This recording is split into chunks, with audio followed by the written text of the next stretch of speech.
People never thought I'm deaf. They always think I'm normal. He is stone deaf. He can't hear you. He's got to be facing you. And the guy turned around and went, "What do you mean he can't hear me?" And the guy was like quite taken aback. He was like, "Oh, had no idea that he was deaf." People think when you're deaf, you're special, but that's not true.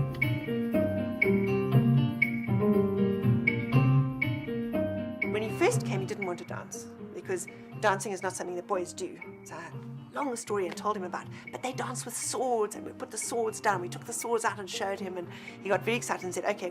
And he was so good at this, and he thoroughly enjoyed it because I think everything that was natural in him was fulfilled by this activity.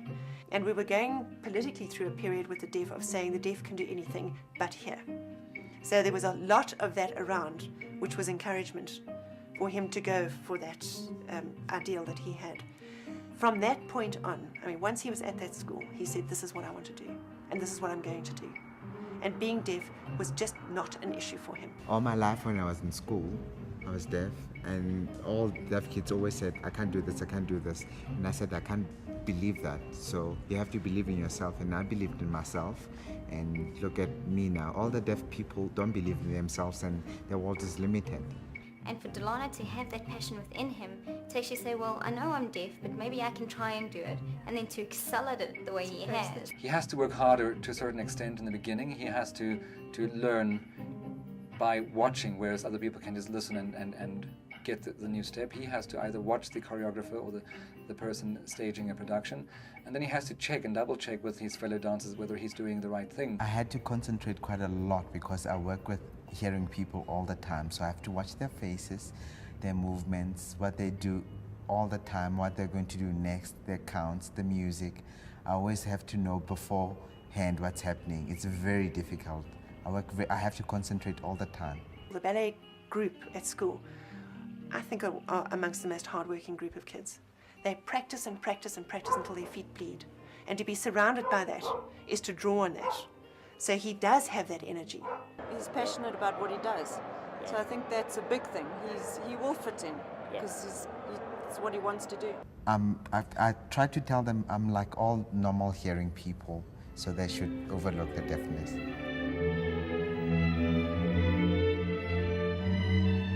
I think it's been a very interesting challenge for everybody, for Delano in particular. Not being able to hear the music, maybe knowing the rhythm or understanding the rhythm, but not understanding the melody or not hearing the melody, I think must be very difficult for any person to be able to interpret.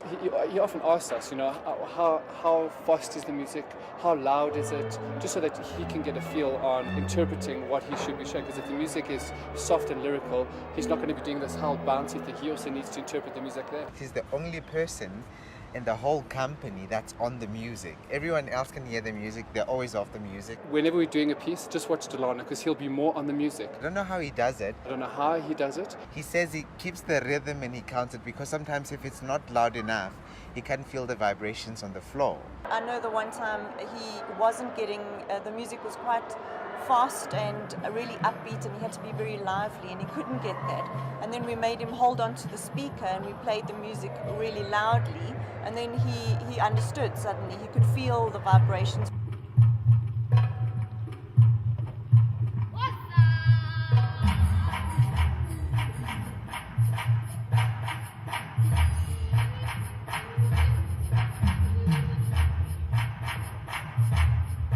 Delano was watching the pianist that was playing for one of the pieces that he dances in, and afterwards came to me and said, but she plays incredibly beautifully. And I said to him, but you can't hear, how do you know what she's playing like? And he said he could see in her interpretation that she was a magnificent pianist. When we get the chance to work with an orchestra once in a while, the conductor has to watch him and follow him rather than the norm whereby the whole company follows the choreographer and the music, and they get inspired by him, the way he moves, and the music always turns out a lot more beautiful somehow. You don't know why, but it's got more substance to it. So he is actually bringing the best out of everyone. I think if we had more orchestras here, then he'd get a lot more to do. But sometimes it is difficult with tape playing. If he's got to do solos or whatever, then they put the little projection on, which is not too difficult, but if he wants to do like a full three-act ballet, it might be a bit difficult.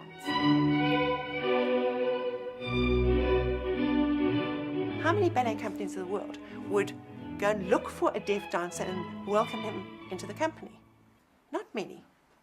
Unless time and place makes it such, one, that it's either an advantage to them, or two, that they are a particular kind of people who are prepared to take that chance. And I do think they were taking a chance. And the chance, it paid off. They've, I think, done extremely well out of Delano, as well as extremely well for him, as well as extremely well with him. We know that when he does certain roles, the press is certainly very impressed by what he does, and then we know that people actually come and see him in specific roles. Like in The Sleeping Beauty, we did Bluebird together, which is quite a big pas de deux. And then also in Giselle, we did Peasant Path. Over the last 5 years, being with the company has developed an interest and an audience that particularly come to see him. Now that they have the knowledge that he's deaf, they actually want to come back to the performance. They'll come over and over again. Because of his ability, not because he's deaf and not because he's coloured, but he gets awesome roles. Yeah. And I think he's proved himself so many times, so they're happy to just keep when new choreographers and the company works with new people. Gregory McCormack actually choreographed Neon Flight. That's a piece that's based around Delano. Gregory was totally inspired by the fact that we have a deaf boy on stage and performs to the caliber and standard that he does.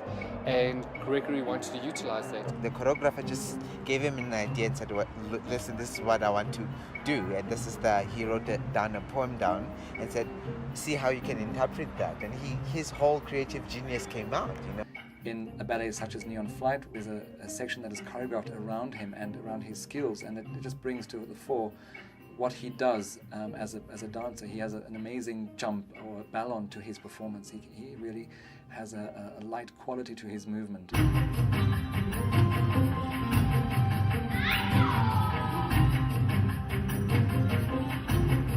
He's developed as a dancer. His experience has grown. But he was lucky in many respects. And I think that that's always an element you can't overlook.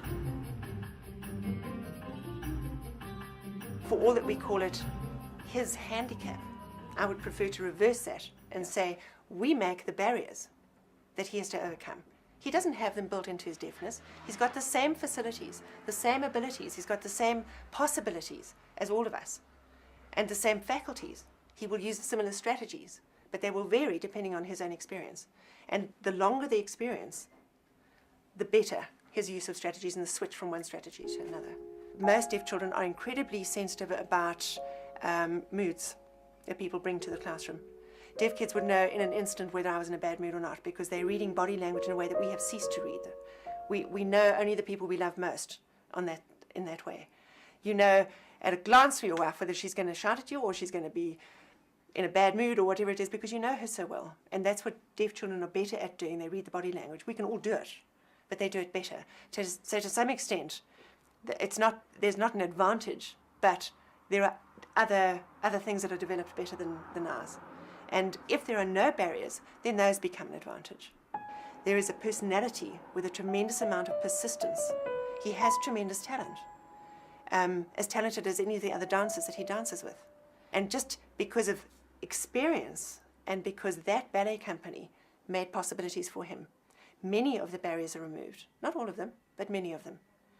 I'm sometimes appalled at how little they bother to sign to him, how often he doesn't know about arrangements because no one's told him, specifically. Because he's so good at picking certain things up, they assume they don't have to tell him, when in fact they should. So he isn't actually getting 100% accommodation, which would completely nullify the so-called disability.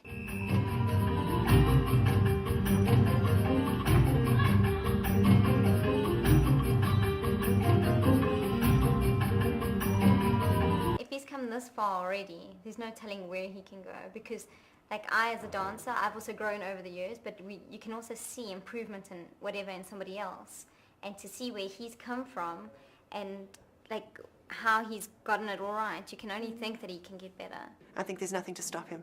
I think his dancing is first class, and I think whatever he's exposed to, he will match whatever he is, whatever's around him, because he's done that before many times. I'm dreaming to be a principal dancer in the company or travel overseas around the world dancing.